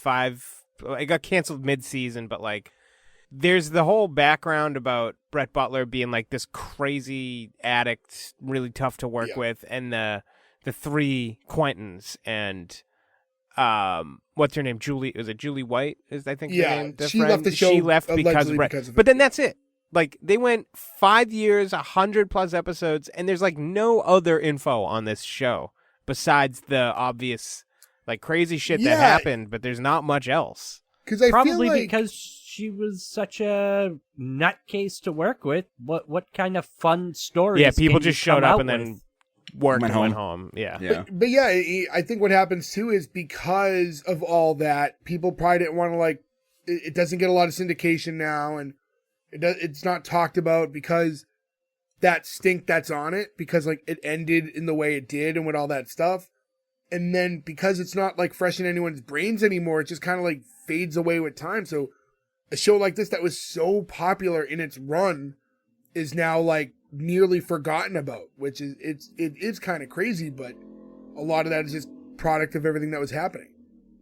it's hard in the world of syndication that now, right? Where like some stuff's still syndicated, but most people don't have regular TV on in the background anymore. You're curating what you watch, so you see a lot less of this stuff, right? Where like I said, we used to watch this after school because it was what was on. It was just on after TV, school, yeah. so you watched it, and it was good, and it was fine. And I will now say for that I us- do recommend everybody go and watch that episode of Dark Side of Comedy with Brett Butler, because she goes through all of this stuff and like how she sort of came out the other end. and how I've she's wanted to acting watch stuff them, again. and I It's just really I good. forget. And we were actually off air talking about Dark Side of the Ring, and I love all of those, and it's the same people, and I just haven't gotten around to watching those yet. Different people. It's not was No, it they the same just- like production team? It's totally different people. Idiot. Yeah. Really? There's also like a Dark Side of the '90s, which is not them either. I know they did. There's a Dark Side of Football. Oh, Yeah, I it's- thought like I thought they, like, the people who originally made Dark Side of the Ring were at least executive producers and just kind of like, did they formulate them the same? Like, did they have the same vibe? I prefer These the dark are- side of the Force. No, because these are much more like clip heavy of real clips and stuff, but there is some like reenactment stuff. Interesting. I prefer Dark Side of the Moon. Ooh, nobody my prefers thing. that. Not my thing. But she's back acting again too now, so she's like Yeah. doing stuff again. So I think she's like come out the other side of it, which is good. She's to hear. actually in The Walking Dead as Tammy Sutton. Oh, interesting. Oh, Joe. I don't want to tell you guys, but I just got married, So and now I'm a polygamist, so I'm going to Polygamist, yeah. jail. Now that she's the right age, you went for it. I had to wait 30 years. Well, with that being said, I don't know if there's much else to talk about with this show. I don't know if there's anywhere we can watch it via streaming. You mentioned earlier. That's one of got to the- be on Fubo. Hulu. It's like Fubo or Freevee, one of those ones. Okay, so it somewhat exists there, and And it I does guess exist. It's one of the rare shows that did get like a full like buy the whole box set on DVD yeah. releases too. So like they're out there.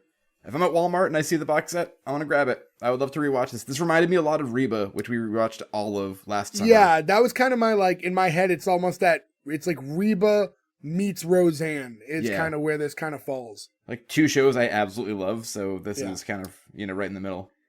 So, Roseanne. so with that being said, we might as well get into the Green Rosie. Light or cancels. And, all right, Nick, starting with you. I'll say I've been back and forth on this one all day since watching it and now discussing it. I'll say the first half, maybe a little more than half of this show was a pretty hard cancel. I mean, I was just like, oh my God, like she was a bit much.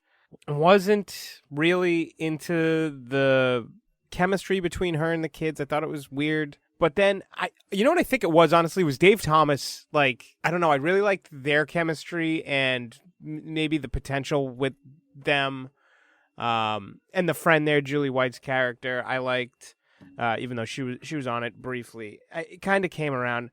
I'm going to greenlight it. It's not my most solid green light I've ever had, but I don't think there's enough to cancel it. And I think there's, I don't know, enough intrigue to give it the green light. Joe.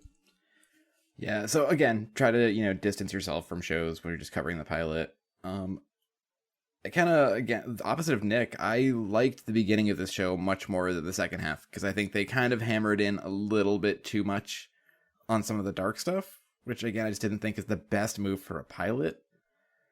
I do really think it's a smart idea to set up a love connection that doesn't go well, but then you keep the character around as a super close friend. Usually you don't see that in shows like this. They either have a long-term relationship and the character goes away, like Roseanne, like somebody like Booker on Roseanne. Or, it's one date and it's like, what a terrible date I had. And that's the whole episode and they're gone then. So I love that. I mean, Dave Thomas made me laugh so much. I had a few good, genuine laughs in this. I'm really, really excited to actually rewatch this whole series. It's a green light for me. Very funny. Gordo. Yeah, like Nick, I was back and forth on this. I actually really enjoyed the first half. I thought it was funny, standard 90s kind of sitcom. Once it hit, no pun intended, but like once the second half hit, it just like went downhill and it just didn't recover for me. It was just too dark, too quick for too long. Like, there's no kind of coming back from that. And for the same reason why I canceled Blossom was it got dark real quick. I don't want to see anything else. This isn't Full House. This isn't like, other shows have tackled subjects like this better, but they don't do it in the pilot. I don't want to see that kind of stuff in a pilot. It reminded me of a Coach and like Blossom. And like those, I'm going to have to cancel this. Ferg. I agree with Gordo. This was like the tale of two sitcoms. Like the first half was a typical sitcom. And once it hit that like dark moment, and it just never recovered. It didn't just get dark, but the jokes got bad. Like, they all went on a little too long, and it was just slowly pushing me away. And I was pretty close to, like, greenlighting it. Like, and it's just, even talking with you guys, it just filled me with a little more disdain for the show. And I really didn't like the son one bit. Like, just his character sucked. You know, if they just ended at the half point, it would be a green light. But, you know, they kept going, so cancel. All right, so I'm finding myself in a tiebreaker situation, and I'll be honest, I've been conflicted about it since I watched it. Again, there are a lot of things I like about it. So when they were at work and she's joking around, I liked it. The intro scene, some of the stuff. And it's funny because I do agree with most of you. It's funny because Nick didn't like the first half and liked it as it developed later, and I'm with you guys where it kind of shifted. And I thought, like, once the serious hit, it just kind of derailed. They couldn't kind of find their rhythm again after that. I don't know. It's like, again, like what Joe was talking about with, like, the Dave Thomas stuff and, like, that it's nice to have that dynamic where he stays on board. But for just this episode and not knowing anything else, all I know is that the love interest and her don't have any romantic chemistry. So I don't know that he's sticking around in a different role later on, just watching this. So I would say because of all that, I without the chemistry there and because of kind of the serious hitting weird and a few jokes that didn't really land, I'm going to have to cancel it too. And I do remember liking the show, and I have interest to keep watching it just because of what I know outside of watching the pilot. So having remembered watching it in the past, and I said earlier, I don't really remember storylines and stuff, but I remember enjoying the show. But I can't use that desire to watch more episodes cloud the fact that I'm rating it on this episode. So even though it had its moments and there was some fun stuff here, I think in general there wasn't enough. And there were moments, and this is never a good sign, when I'm watching the time, and I felt I was watching the time a little bit on this one because it seemed to drag. It felt like more than 22 minutes. So with that, I'm canceling it also, which actually turns into a full cancel for Grace Under Fire. So sorry, you only had 2 out of 5. So I could be wrong. I'm checking now.